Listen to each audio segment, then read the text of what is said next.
ফের মন্দিরে চুরির ঘটনাটি ঘটেছে অন্ডালের মদনপুর গ্রাম পঞ্চায়েত এলাকার শিবকালী মন্দিরে। মন্দিরে রাখা দান বাক্স চুরি করে নিয়ে যায় দুষ্কৃতীরা। পূজার যাবতীয় সামগ্রী চুরির ঘটনায় স্থানীয় গ্রামবাসীর মধ্যে ক্ষোভের সৃষ্টি হয়। চুরির বিষয়ে মদনপুর গ্রাম পঞ্চায়েতের প্রধান ও পশ্চিম বর্ধমান যুব তৃণমূল কংগ্রেস সভাপতি পার্থ দিবাসী জানান, এই এলাকায় প্রায়ই চুরির ঘটনা ঘটে, তবে আজ চোরদের সাহস এতটাই বেড়ে গেছে যে মন্দিরে চুরি থেকেও পিছু পা হয়নি তারা। মন্দিরে রাখা দান বাক্স ও পূজার সামগ্রী চুরি করে নিয়ে গেছে দুষ্কৃতীরা।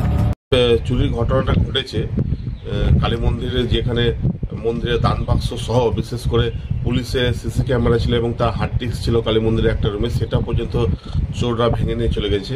এই প্রসঙ্গে বেশ কিছুদিন আগে আমি অন্ডাল থানা ওসি এবং কাজরা জিএমকে একটা চিঠি করেছিলাম যে জেকের অফিসের আন্ডারে যে সমস্ত কোলবোর্ডগুলি রয়েছে, বিশেষ করে 27, 21, 23, 25 এ সমস্ত কোলবোর্ড থেকে অবৈধভাবে লোহা প্রতিদিন বের হচ্ছে এবং এই লোহাগুলি বের হওয়ার কারণে গ্রামের বিভিন্নভাবে বাইরের লোকের যাতায়াত বেড়েছে, যার কারণে আগামী দিনে গ্রামে যে কোনো সময় দুর্ঘটনা ঘটতে পারে এবং সাথে সাথে যে লোহার চোররা আজকে লোহা চুরি করছে, আগামী দিনে লোহা না পেলে এরা গ্রামে ঘরে ঘরে ঢুকে চুরি করবে।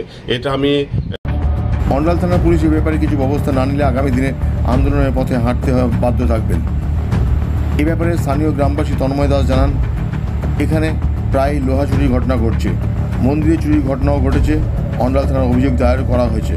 যদি পুলিশ এই ঘটনার বিষয়ে কঠোর ব্যবস্থা না নেন তবে আন্দোলন করতে বাধ্য থাকবেন বলে জানান তিনি। দেখুন, আমাদের গ্রামের মানুষ আজকে অন্তত ভীষণভাবে আতঙ্কিত।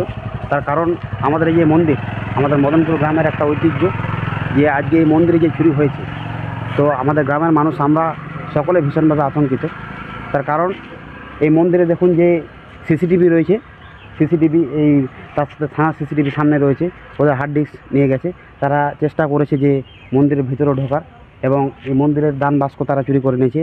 প্রায় ওখানে সম্ভবত 50,000-এর উপর টাকা ছিল। তার কারণ সে দান বাক্স আমরা বিগত 3 বছর ধরে আমরা খুলিনি।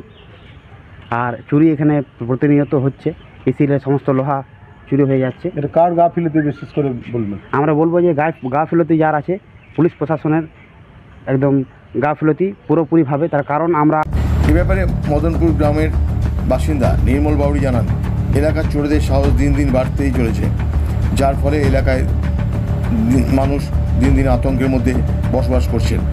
আমার আতঙ্কিত 24 ঘন্টায়, সবসময় আতঙ্কিত। কারণ দীর্ঘদিন ধরে আমাদের সেলে চুরি হচ্ছে, এই সেল থেকে চুরি হতে আজ এই মন্দিরে চুরি হচ্ছে, কালকে ভবিষ্যতে হয়তো আমাদের ঘরে চুরি হবে। তাই আমার পুরোপুরি আতঙ্কিত। পুলিশ প্রশাসনের ভূমিকা কী? পুলিশ প্রশাসনের ভূমিকা এখানে কিছুই নেই। আমরা অনেকভাবে অভিযোগ জানিয়েছি, অনেকভাবে লিখিতভাবে দিয়েছি, কিছু আমরা সুরাহা পাইনি। মানে এই যে দুষ্কৃতির তাণ্ডব যেটা চলছে, সেটা কোন সময়টাতে বেশি করে চলছে, রাত্রে না দিনের দিকে? বিশেষ করে রাত্রেই চলছে, দিনে তো অত সহজে করবে না, দিনে চারিদিকে মানুষ। তিনি আরও জানান, চোরদের গ্রেপ্তার করে উপযুক্ত শাস্তি দিতে হবে, নচেত তারা বৃহত্তর আন্দোলনের পথে হাঁটবেন। Subrata Bauri, LCW India.